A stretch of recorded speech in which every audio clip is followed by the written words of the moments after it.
It's game day, the first exhibition game of the 2012 season. After 2 days of training camp, the team is preparing to take on the Wenatchee Wild from the NAHL. Out of tonight's lineup, veterans Jed Solway, Brett Corky, and Aaron Hadley, to just name a few. For head coach Jason Williamson and his coaching staff, they're still expecting a lot from the players selected for tonight's game.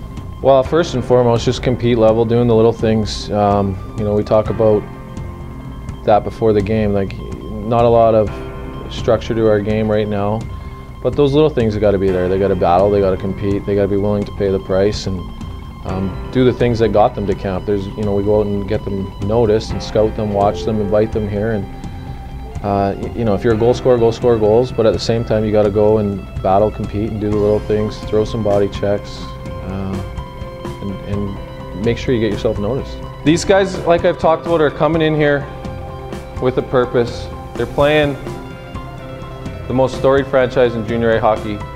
They're going to bring their best effort. We got to match it and be better. Play with some pride. This is some guys' first time they pulled on this jersey, but go have some fun.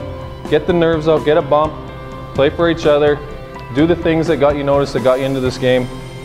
And if we do those things, we'll be successful. Johnny, Renzi, Joe, you're next. Go have some fun, boys, The Wenatchee Wild come into the game possibly with something to prove after the BCHL denied the club a franchise in the league for the upcoming season.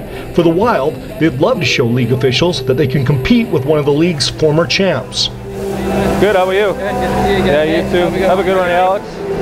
Leafke, have a good one. And after the brief pleasantries with the officials, it's game on. So, here comes the third.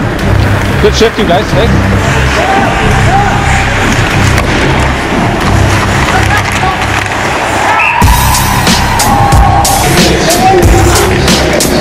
It doesn't take long before the Wild jump out to a 2-0 lead in a game that starts out with a bit of an edge.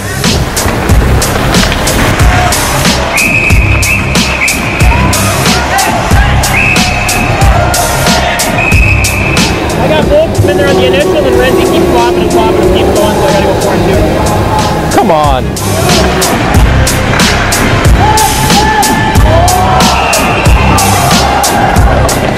By the end of the first period, the team heads to the dressing room down 3-0. You got nothing, shift the puck in D, get after it. The other thing, guys, D, when you get the red line, don't eat those soft chips.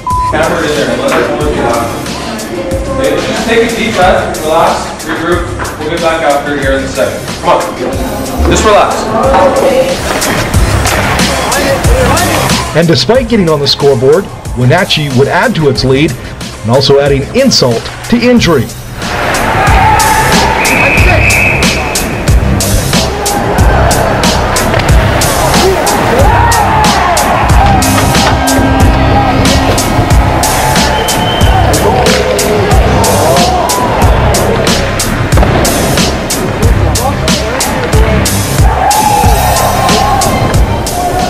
Just running, eh, Johnny? Our D, we're just running around. We got to talk, sort it out, eh?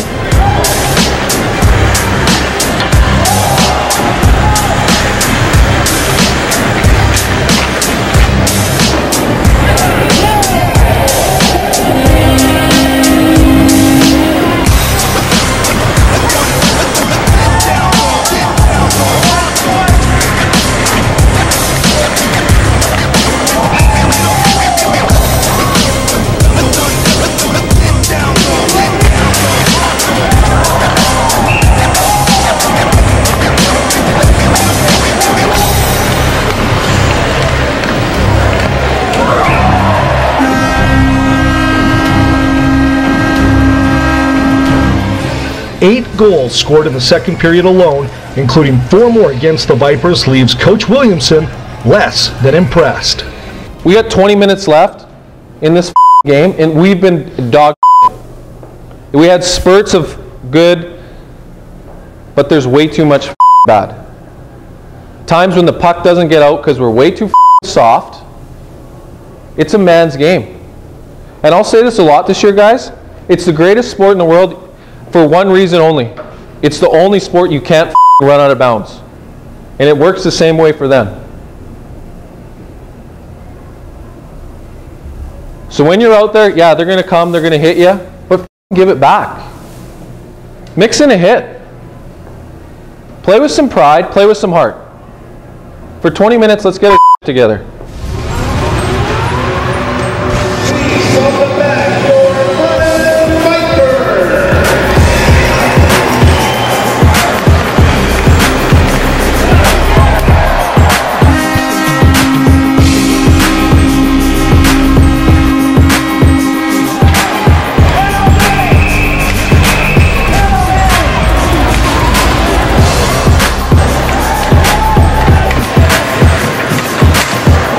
Following Wenatchee's 9th goal, and already a chippy game turns ugly.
I just don't want him to throw everybody out because we're going to be real short, man. What do you want me to say to him? Don't matter. He's going to make his mind up, right?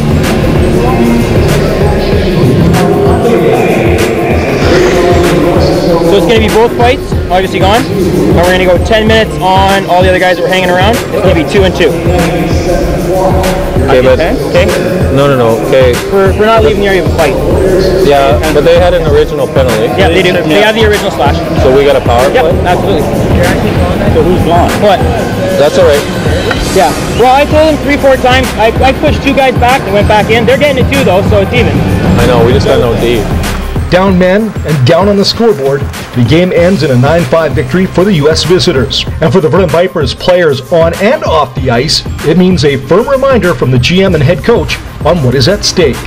Chipping pucks, winning races, winning battles, just wanting it more. And yeah, we're battling against that team, but we're also battling against each other for jobs. There's 22 jobs and there's 35 guys here. How bad do you want it? How bad do you want to play for the Vernon Vipers? It's our job as coaching staff to put the best 22 guys. We owe it to our owner that we have the guys here that want it that bad. Want it more than anybody else. So each time you put on that jersey and you play for Vernon, you just have to want it. Right now I need all the vets, Smitty, Pierce in the dressing room, everybody else, including the guys who didn't play. You're gonna have to give us 15-20 minutes up top, but then after that I need you one by one in the office. For some of these players, it will be the last one-on-one with the team. Well, we're gonna meet as a staff right now and kind of go through each guy one by one, what we thought and positives, negatives on each guy. Then we're gonna meet with all the players and we'll be letting some guys go tonight. There were some guys that definitely I liked a lot. Some kids that definitely put themselves on the radar, and some kids that went the other way with it. Next time on Building a Champion, it's Vernon versus Salmon Arm. And it's a family affair as a former Viper coach faces off against his son. If they do beat us, he doesn't get a post-game meal at the Mick household tonight. And the current Snakes bench boss answers some tough questions. I'm not going to lie to you, it's a pressure-packed city.